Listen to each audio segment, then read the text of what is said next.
And joining me is my co-host and friend and the guru of the common man and Chattanooga's #1 podcaster, Clint Powell. Good morning, Clint. How you doing, sir?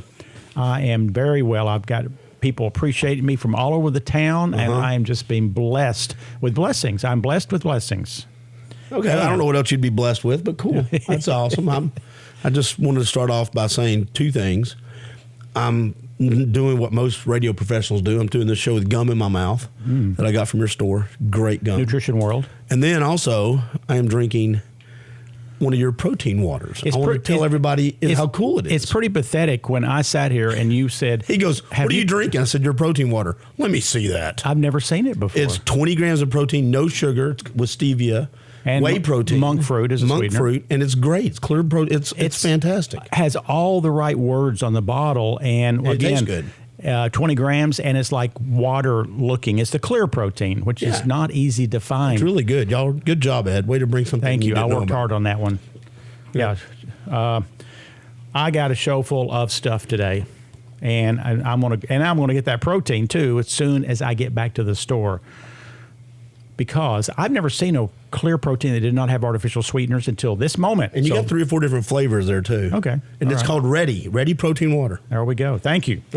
I have got a lot of notes from the past 2 weeks because we had 2 guests last week.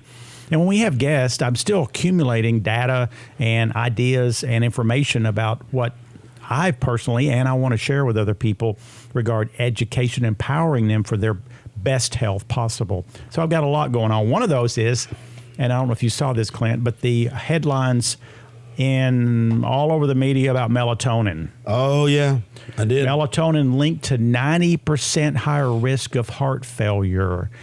I have been doing this job for 46 years. The headlines never change as to the inaccuracies in 90% of those articles. 10% are relatively accurate, but 90% are nothing but a sales line to try to grab your attention because that's more important than truth. So I'm going to explain that in segment 2 or 3. It is a farce when you look at it. It truly is. And when I explain it, I think everyone listening will see that it's not my opinion. It's actually lack of common sense to interpret it with that headline. So that will be coming up on the next segment. I have a new love affair, and it is called Yum Yum Sauce. I have been selling this kind of like that protein, but I knew this was on the shelf. I love Yum Yum Sauce at Oriental places. Do you? No. It's full of junk. It's absolutely has the worst oils that has normally the ones at the restaurants have seed oils, many times MSG, no redeeming ingredients. Well, I got this 2 days ago, and it has been on everything but my breakfast, let me tell you. I told my friend Brian we had lunch today at Southern Star. He said, let me try that. He left Southern Star, drove to Nutrition World to buy Yum Yum Sauce. Oh, good. So I'm just informing you. I see how excited you are, and I don't want that to affect your sleep tonight. Hold on a second. Oh, my gosh. I can't believe you got Yum Yum Sauce. Oh, thank you. I'm so glad now you have something I've never eaten anyway. You haven't? No, I don't. Oh, why would I eat Yum Yum Sauce? You have such a narrow diet of... I do. It's called simple. I'm the easiest man in the world to please. You would make meat and vegetables. You'd make a good husband. I did for a while. Yeah? Oh, I gave it a run. What happened there? I gave it... Oh, wow. Thanks for bringing it up. I'm fine, Ed. Don't worry about it. Way to go. Okay. Wah, wah. All right. Personally, I do like talking about myself sometimes, not always. I am training with Matt from Nutrition World for 300 chin-ups in less than 60 minutes the day before Thanksgiving. And today I did 220 and about 175. This little muscle, I don't know what you call it, but somewhere in this forearm was all of a sudden he reacted very unhappily. It tightened up on you. And so I went ahead and did 50 more, which probably was not the smartest thing that I have done. So I can't really shake hands right now. I can only bump. BP 157.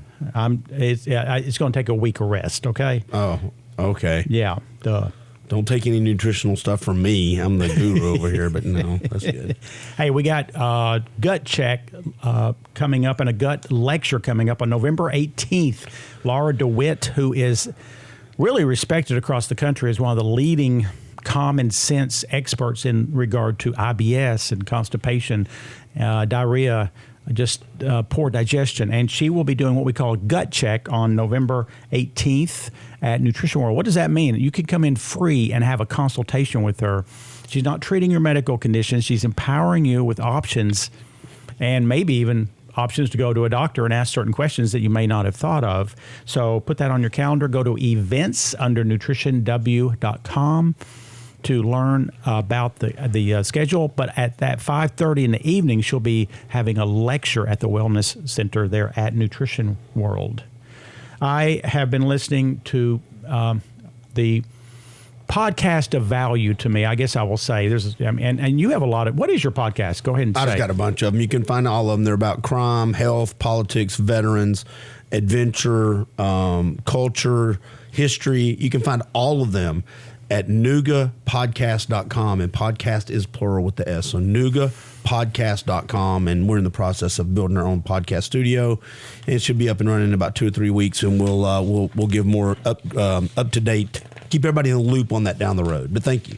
But what is your podcast of value that you're listening to right now? You said? Well, it is from Paul Saladino, MD, and he is talking to Dr. Ovadia, who's a cardiac thoracic surgeon.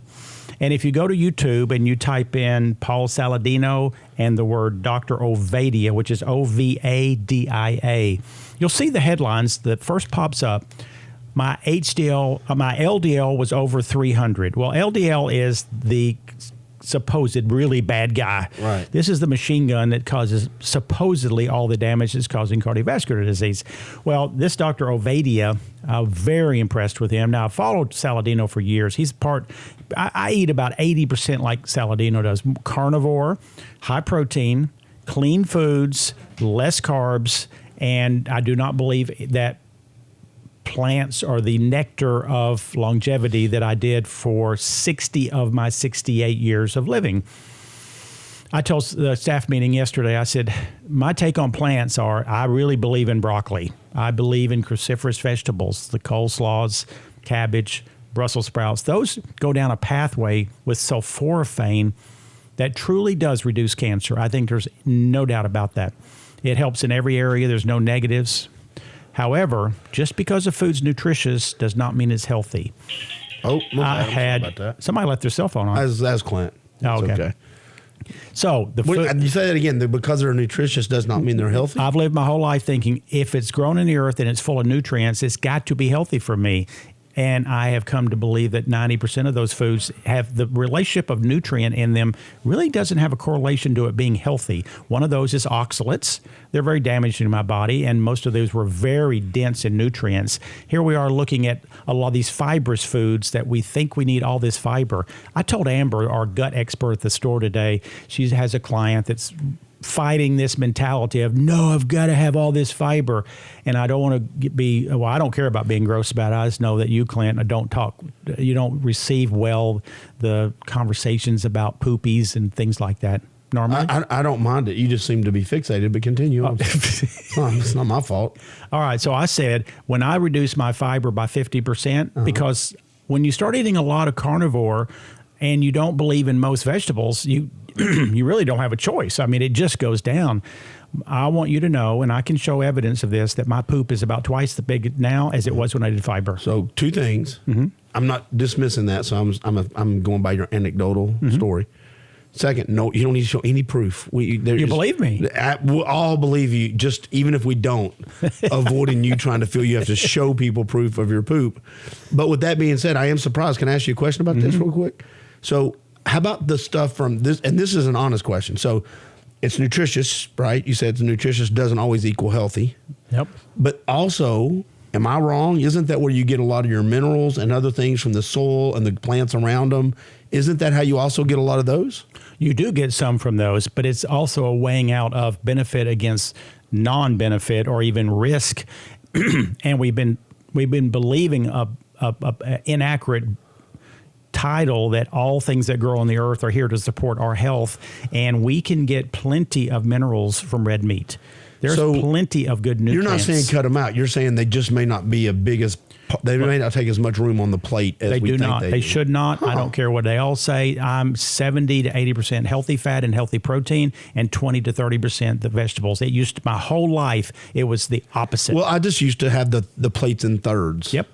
Nope, too many vegetables for me. And I know that a lot of people are saying, "Oh, he's gone over the deep end." All I can tell you is my blood work, the blood work of many people have improved significantly. Now, going back to this podcast with Dr. Saladino and Dr. Ovadia, when you look at it, and we can talk more maybe in the third segment, your LDL will go up. That's the supposed bad guy.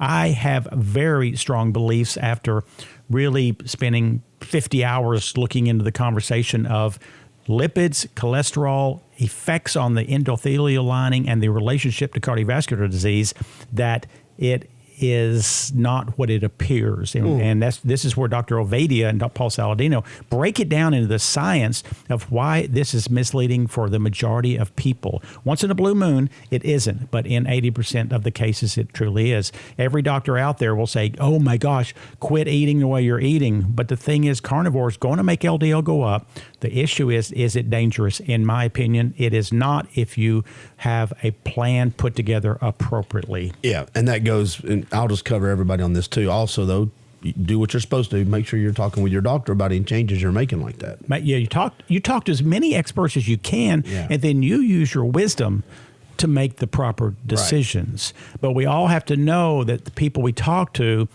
including myself, come from different camps of life, and our experience is going to bias us. Am I biased? Well, yeah, there's none of us that are completely free of bias. My life of 68 years, my experience with 46 years of dealing with tens of thousands of people, where I watched and connected the dots. That's one of the best lessons in life, is actually observing what happens when people change from plan A to plan B, and then you see reports, you see blood works, you get the effects from the people. So it is it's an ongoing conversation that won't end anytime I found soon. it interesting. Before I get to the melatonin story, which I'm very happy and excited to actually portray the truth about, I want to talk, I like talking about where I eat, because I am a connoisseur of restaurants. I don't really, cook or do things, but I choose the best foods I can choose, okay? Right. I know, and I'm not pretending like, could I not do better at home if I did very precise shoppings and cookings and there? Yeah, I could. But hell, I'm 68 years old. I'm on a fast pace of life, and everything's a balancing act for me, and risk against benefit. I think I make best decisions I can. But I have not eaten at this place. Maybe you have. I doubt it, because you have a narrow bandwidth of restaurants. Okay. But Casey at the store, you know Casey.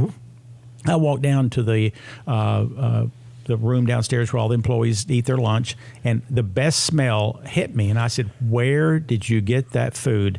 She said her boyfriend, Will, who is one of my great friends, and I kind of got them two together, and they're doing very well. It is Super Pho Grill, spelled P-H-O. I eat there all the time. No, I don't. You I was just kidding. I really wanted to screw with you. So there you go. I wish I had cameras on. Oh, no, Cody's here. Good job. Hope you used that face. Yeah, never heard of it. 7003 Lee Highway is right down there, right near the Shalford Road and Lee Highway intersection. Okay. I looked it up. First off, I looked up the ratings on AI. They've all had about 95 to 100 for quite some time. And the menu is fantastic. Is it Chinese? No, not really. Is it the Japanese? No, not really. I'm not sure which country. I know it. Oh, it's Vietnamese. I think it's Vietnamese. There we go. Yeah, but 7003 on Lee Highway. I will be trying that very, very soon. And I still 2 weeks in a row of Portofino. Oh, I had ate there 5 or 6 days ago. Yeah. Yep, I heard you did. Yeah. I go there as often as I can. And guess what sauce was at my table? I'm testing you. Yum Yum. Yum Yum sauce. You got it. Yes, from Nutrition World. I'm dipping everything into Yum Yum. Well, oh my gosh, it's gonna rock my world, and I think it will yours too. And I guarantee you, we'll be sold out within 3 hours, and it'll take a week to get it back in. So I'm sorry. That's the way it is. It won't be sold out because of me.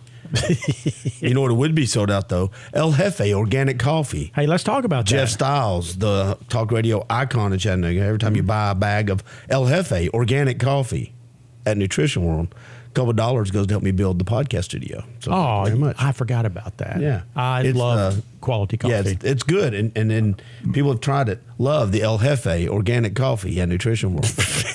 Sorry, what was the name of that? Let's see. El Jefe. I was going to call it the El Jefe, and Jeff reminded me that's saying the, and you can't do that. It's the boss. So all right.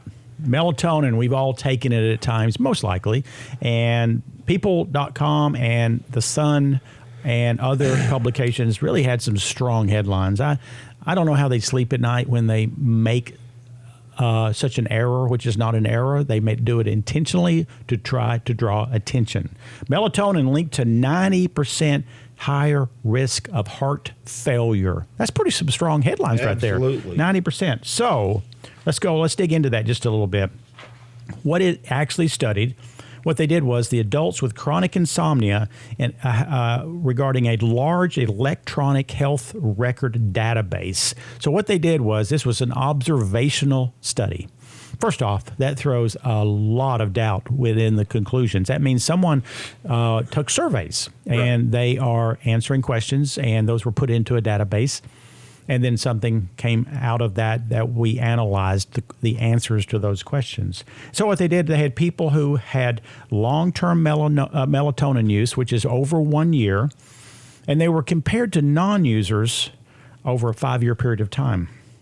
And the primary signal, higher heart failure events occurred in that group.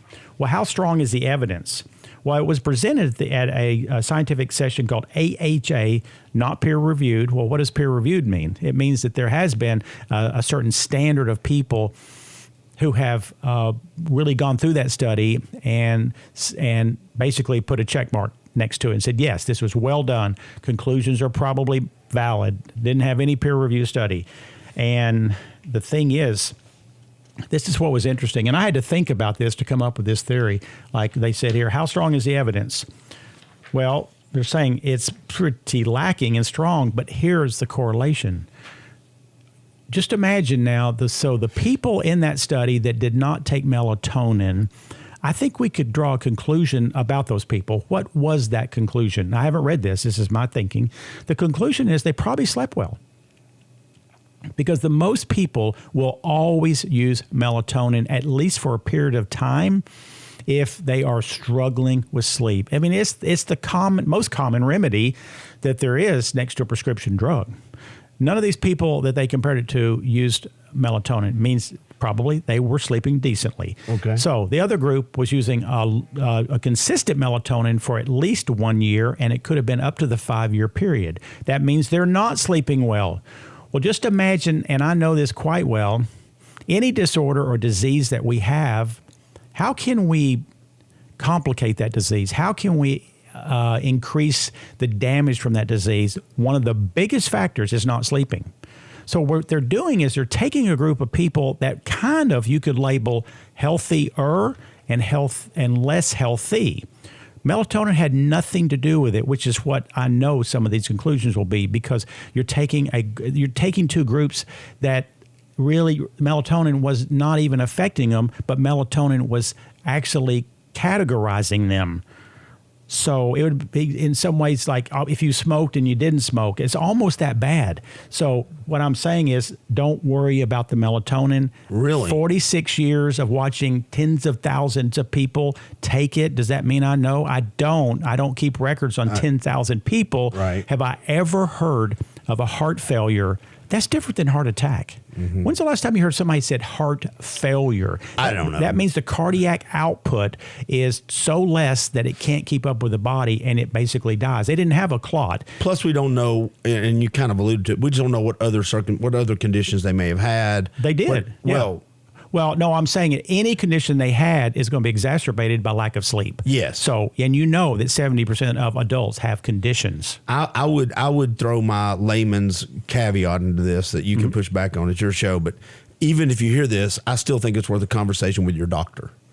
No, I don't. Yeah, I know you don't. Because Is it worth the conversation to your plumber if your plumber doesn't know much about plumbing and has a terrible track record and the BBB has him on F? No, it's not worth that conversation. It's worth running from him. So run from people who don't have toolboxes of knowledge. Run toward people who have those toolboxes. And if you're really concerned, there's one single company in the country.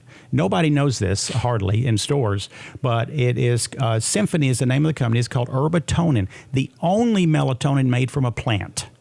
The only melatonin made from a plant.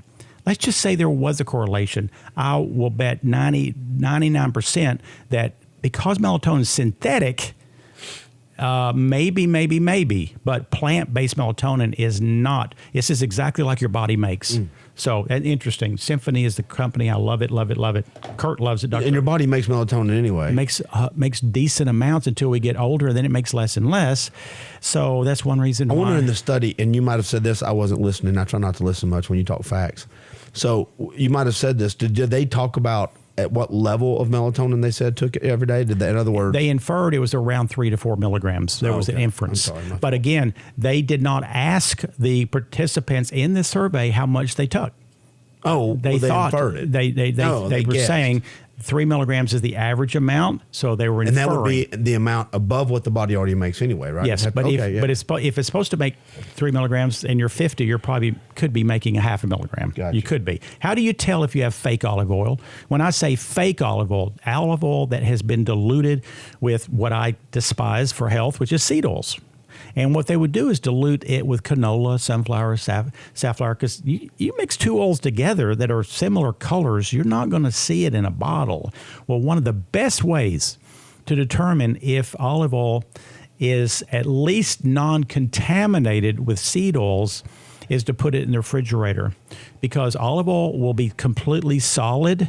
Guess what isn't solid? Canola oil, sunflower oil, safflower oil. So if you see a rising to the top of oil that is not solidified, throw it away. It has been diluted with very, very poor quality oils. Now, just because of that does not mean that it would be totally chemical free, or it doesn't mean that it was extra virgin. It could, but it also doesn't mean it has the active ingredients like Life Extension at the store. That's what I use. It has a burn to it when it goes down my throat. And why is that? It's because of the type of natural phytochemicals that are found in these high-grade olive oils. But those are the ones that decrease disease in most studies, and it also is.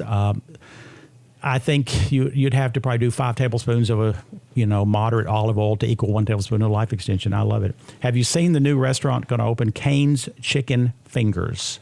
It's on Gun Barrel Road, and I've heard of it, but I didn't. It's actually a very nice looking building, and I always have these false hopes, kind of like hopes that you'll get married again or that you'll be rich someday. Those two, those kind of hope. Hey, welcome out of left field. That slap. Hey, let's put these handcuffs on you and then beat you. Thank you, Ed. I appreciate that.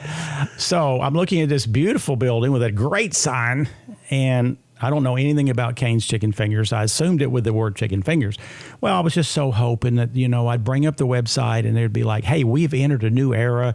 We know that, high quality oils are very important, and we're going to set the stage like a couple other restaurants have. And no, they're not. They say 100% seed oils right with their description of the oils they use. It's 100% seed oils, which damage the mitochondria, create cardiovascular damage. It is one of the 2 biggest reasons why, when we talked about the cardiovascular interview with Dr. Saladino and the cardiac surgeon, a metabolic dysfunction, which has to do with insulin, and seed oils. Those are the 2 reasons why, when LDL is really high, if those are extremely healthy, you have far less risk.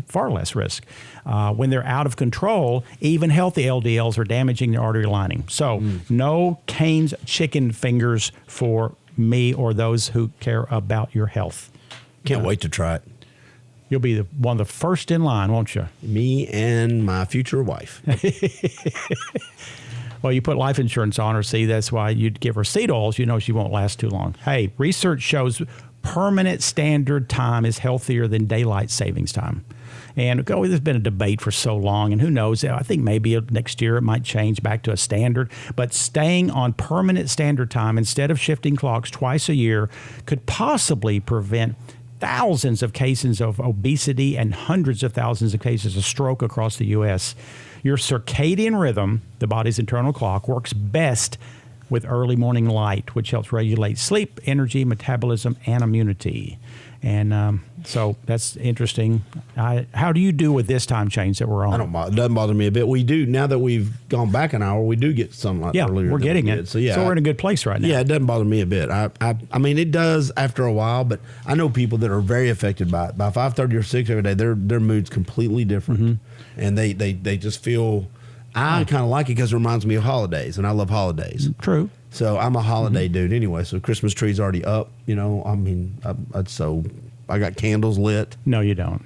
I do. You have a Christmas tree up already. My Christmas tree never comes down. It's it's 12 months a year. I plug it in starting around October every year. Oh, the plug-in is what's it stays off until then. Oh, bless your heart. Yeah, it's fantastic. And I've decorated plug-in. There you go. You and are you having Thanksgiving dinner at your house, or where do you? No, go we always have it Thanksgiving? at my mom's. We have about 20-something people over there every year. Yeah, there's people from church and stuff. My family. It's that's big for us. My mom's gift to the family during the holidays is, of course, we have the big meals as traditional, but then between Christmas Eve and New Year's Day, that whole 8 or 9 day period, every day she makes dinner for all the family. Really? It's a theme. So we all show up, we all help cook, we all help clean up, we play games. And so for that whole 7, 8, 9 days, it's family night. Every night we show up at 5 or 6. We have dinner, like we'll have breakfast night, we'll have Italian night, we'll have, steak night. So yeah, that's her gift to us. And she gives that family time. What a memory. Then January 2nd, everybody's like, I don't want to talk to you for till June. We've been around each other for 9 days. Let's get to the gym. Well, we're done. Well, what wonderful memories. And most of us don't remember, or hardly any of us remember, the gifts we get. It's those special moments with people we love. The traditions are gifts. Exactly. They are gifts. Yeah. I'm going to take my sister out. She had a tragedy with her son and this year, a few months ago, and she's cooked for myself and any of the multiple women I've dated over the years. Oh, okay. And it is so good for then bam. Go ahead. I know. I have a tendency for that. But we are not going to eat at her house, and that was my choice. And we are going to go to Ruth Chris. And they have a very nice, I've never been there for Thanksgiving dinner. Oh, that'll be good. I need someplace quiet. She's kind of, I'm hard of hearing, but she's worse about hearing. So trying to choose a restaurant that's quiet is kind of a challenge. Yes, very much so. Oh my gosh. Cheesecake Factory the other night, which I get the same meal all the time, the broccoli and this one steak. I was so loud that I had to take out my headphones with the noise cancellation. That's how loud the music was. Yeah, some of my favorite restaurants are loud. Southern Star used to be pretty loud for me. Was it? Oh yeah, it was pretty. But there's but great food. It's still one of my favorite places to eat. So. All right. If you think of a quiet place, I want to hear what maybe you found. It's hard to find them. My kitchen, no one's there. Oh yeah, at the counter. The Christmas tree's there, absolutely burning in the corner. It's burning, but yeah, I got candles with good artificial scents that I know you hate too. Yeah, what's the name of that candle? I don't know. I use pine, pumpkin, and apple. If you have those three this time of year, it smells like. Breathe it in, brother. Hey, you sound like your lungs are a little congested right now. Is that kind of coincidental? Every time I cough, it smells like Christmas in here. So it's all good. Oh, I wonder why I was connecting those two. All right, Vital Health Radio continues. It seems like that all of a sudden, and not quite all of a sudden, but certainly since some of the handcuffs have been taken off of social media on information regarding natural health, there is more openness about studies. And this study was one that really intrigued me because I've done this. I don't think there's any of us who haven't done this. It is why you should never take over-the-counter painkillers with antibiotics. Never thought there would be a real issue with that, but there's really good studies about this problem. Now, what we're talking about is mainly Tylenol or ibuprofen. We're not talking about opiates.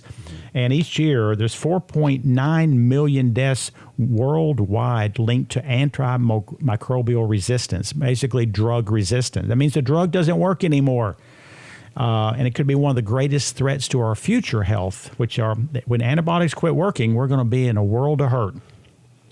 But research now shows that taking common painkillers such as ibuprofen or acetaminophen while on antibiotics speeds up the bacterial mutations by a level of 64-fold.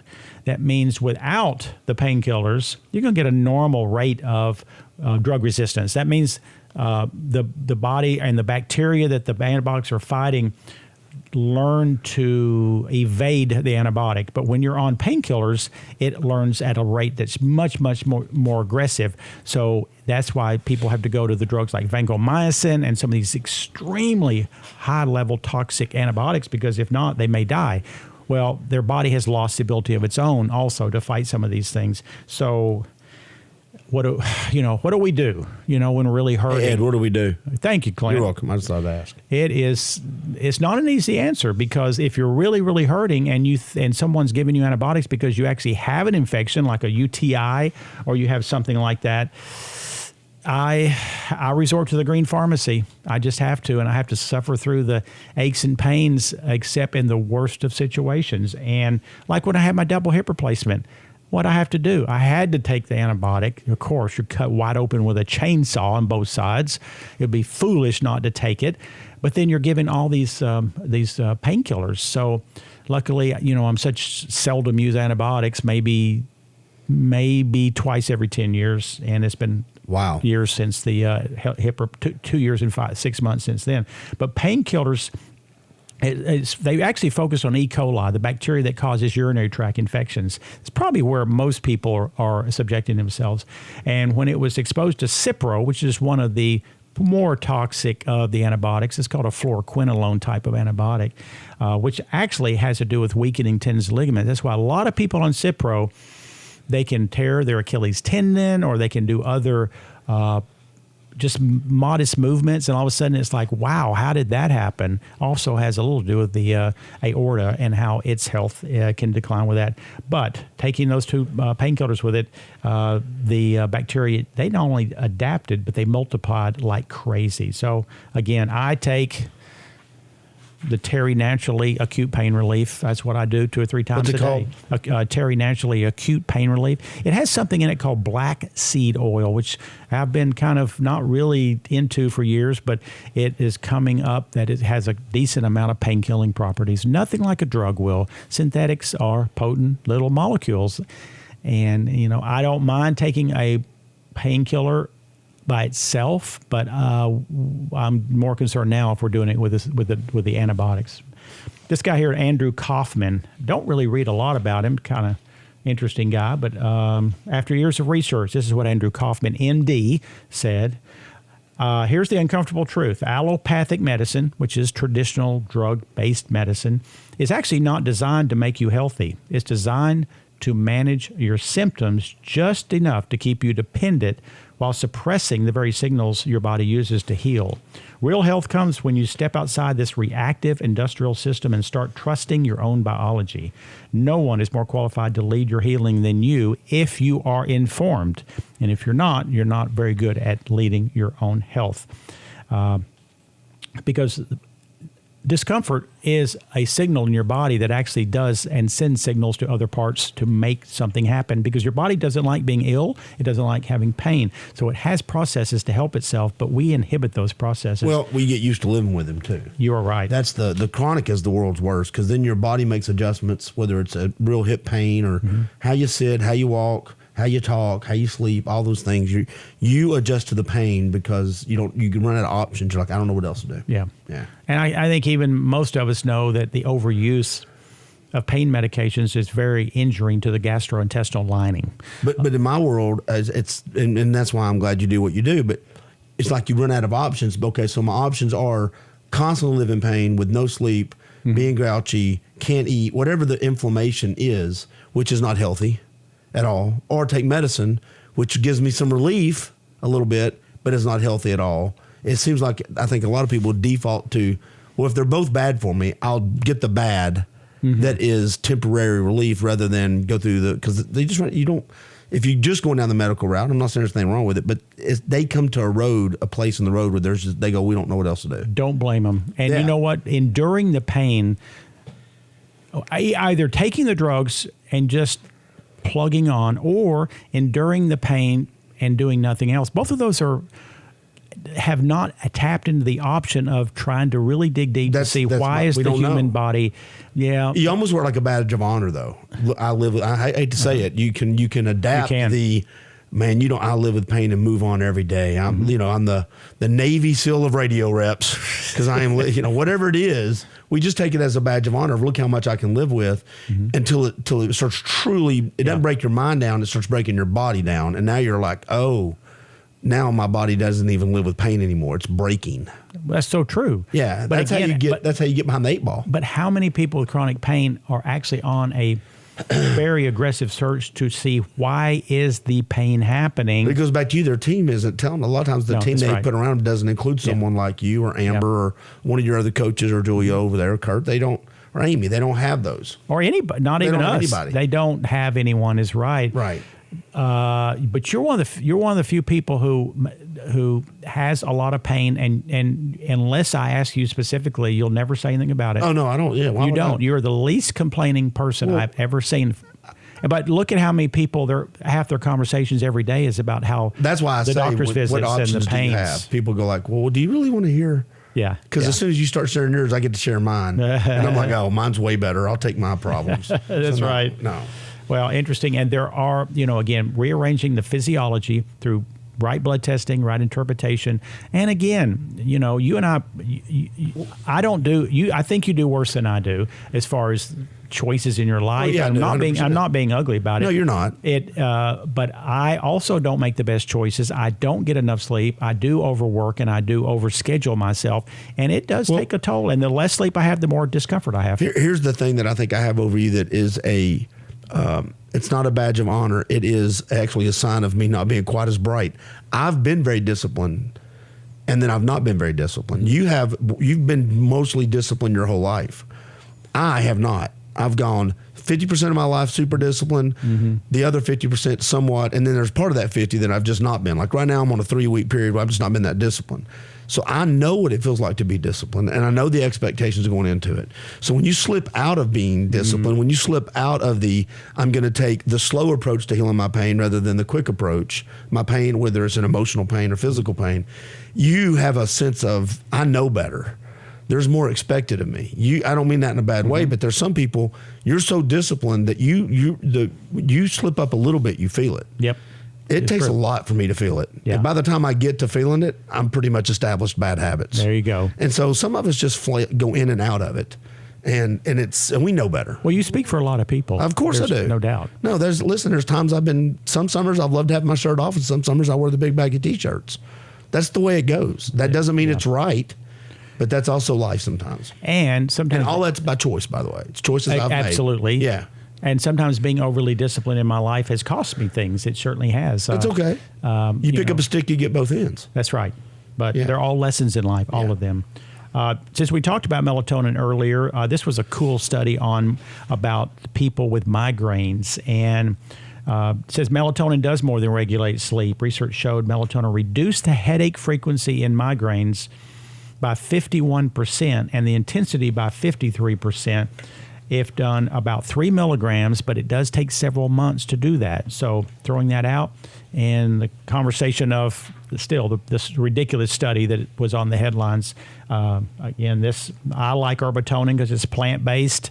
They make a 0.3 and a 3 milligram, and I love going back to nature as close as I can with nutraceuticals and with food, and with water, and with all the things I put together. One of the things I think that if we, at least in my life, if I can check a box really easily and say, okay, I'm going to buy this because I know it's going to be, even if it's minuscule, it's going to be one step up on my healthy game plan as I age here at 68 years old. Like buying the cookware from 360 Cookware. I bought, a couple pans from them, and they're expensive.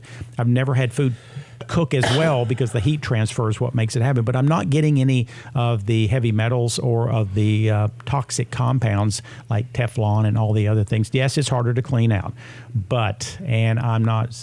Katie doesn't listen to this show, but I asked them what they wanted for Christmas, and Chaz, her husband, picked out a wok from 360. And I was joking the other day, and I said, the price of this walk was 50% the price of my first Volkswagen. Pretty expensive. Oh, yeah. Yeah. So it was so comical because it just kind of came out. I'm thinking 2 of these walks would be equal to the first 1966 car that I had. I want to say something before, excuse me, you move on. And that is one of the things that I think you always talk about is how this journey got some core principles to it, but it's also very individualized. You've said something that sounds contradictory in the show, and I've heard it a couple times. But I think it's because you're making decisions based off what's best for you. So you're telling people. You said several times, I love things that come from nature, including the food, except you go back and I don't need the vegetables because they don't. So the reason I'm bringing that up even is because there's somebody listening to this that may try what you're doing. It doesn't work as well. So they do more vegetables and they're like, oh, Ed was wrong. No, Ed's right about him. He's telling you that there's another way to think about it other than the traditional way. Bingo. So when people hear then they hear they go, oh, well, he's saying 2 things. No, he's saying generalized, the food's good. Vegetables are fine, but try it. If you're not getting the results you want, try a different approach. I love that because you know what? Someone comes in, I feel pretty darn good. I have energy most of the time. I don't have any aches and pain. I sleep well. I'm 60 years old. What am I going to tell them? And I eat a lot of vegetables. And I eat a lot of vegetables. You. That's right. Good for you. That works for you. Yep. But my thing is if I come in, I eat a lot of vegetables and I'm not where I want to be, a lot of people push back when Ed says, try what I'm doing. They go, well, that sounds odd. Doesn't sound like what I've normally heard. Exactly. You're not getting what you want via your way. Try a different way. Personalizing it is the key for sure. Yeah. Because you've tweaked it. I've watched you tweak it over the last 3 or 4 years. You've tweaked what you've done. I've tweaked times. more since 60 years old than I tweaked between 21 and 60. You've tweaked twice just sitting here today during the radio show. I've watched it. He's tweaked twice. It's weird. I have been on a rampage here on drugs, I guess. But wait a minute, you're on a rampage? You're on drugs? I'm not on drugs. Oh, I did say that. You just. I've been on a rampage on drugs. Against drugs. Man, this is your rampage. Articles. You would have never made it at Waffle House when I grew up, dude. Because this is not. This is calm compared to your rampage. Drug rampage. But go ahead, sir. Why Benadryl is an outdated and unsafe allergy treatment. Benadryl's active ingredient, which is dihydramine, is now considered outdated and unsafe, with researchers urging that to be removed from over-the-counter use. Benadryl? Yes, Benadryl. And this is all solid research. Well, there goes your allergy medicines. Good Lord. The drug causes strong sedation in some people, impaired memory in many, and slower reaction times, with studies showing it affects, of course, driving performance actually more than alcohol. Older adults face lingering grogginess for up to 18 hours, and while children risk unpredictable reactions. And other countries have already restricted access and keeps it on prescription-only basis. It makes my children hyper when they were kids. Did it? One of them. With me, I can't take the normal, so I take 2 pills. I take one. It drops me like I get a dart. I'm in the wild, and they hit me with one of those darts, and I just and fall over. So yeah, but I don't know how they're gonna. It's in so many allergy medicines. So many. And I got to be honest, if you're sick at night, and you've got like a cold and flu combo to take, usually it has Benadryl in it, and that's the part that lets you sleep. It's going to be odd to see how this fight goes. It will. And here's the mechanisms that cause the side effects. It crosses, number one, there's not many things that cross the brain barrier. That's why you get the effects you do, because Benadryl crosses the brain barrier, and it's anticholinergic. What does that mean? The body, anything that has a communicative mechanism to it has something called choline. And when you decrease that choline within the mechanism of the body, lots of negative things happen. Prostates swell, your thinking goes down, your memory starts losing itself. And so that's why in 2019, hospitals that did rely on Benadryl for severe allergic reactions now does not do that. They use an IV cetrizine, which is approved and preferred, which is much, much safer. So there's none among us that has not used Benadryl. I know that. And it's I don't think it'll go away because of the massive sales, but it might be somewhat controlled in a way that or it might come with some more cautions. People really read those. Some do. I don't. I read them. No, I know you don't. Yeah, it's very. They can make it with red dye. Yeah. And copper. I'd probably still take it. New study, which I love this. Even though I do this every day, I can be amazed at the magical powers of what I call the green pharmacy. A new study in scientific reports identifies specific gut microbes that enhance your grip strength, coordination, and muscle growth, at least in animal studies. These were shown that germ-free mice always had smaller, weaker muscles and impaired metabolism, but restoring the gut microbiomes by supplementing what's called short-chain fatty acids, which is butyric acid. Butter's one of those, organic butter, can reverse many of these. And, of course, using proper probiotics, prebiotics, symbiotics, like Anchormansia and fecal implantation, reverse that weakening. That's why I'm so strong, I guess. Did you say mice that are germ-free? Yep. Cool. All right, well. Yeah, I mean... they ride unicorns into the research center, too. I don't know. I've never heard of a germ-free mouse, but all right, cool. I'm sure they're kept in glass cages and their air is purified. I would guess that's how they're germ-free. Okay, well, good for them. Let's making research based off things that aren't in real life. That's fine.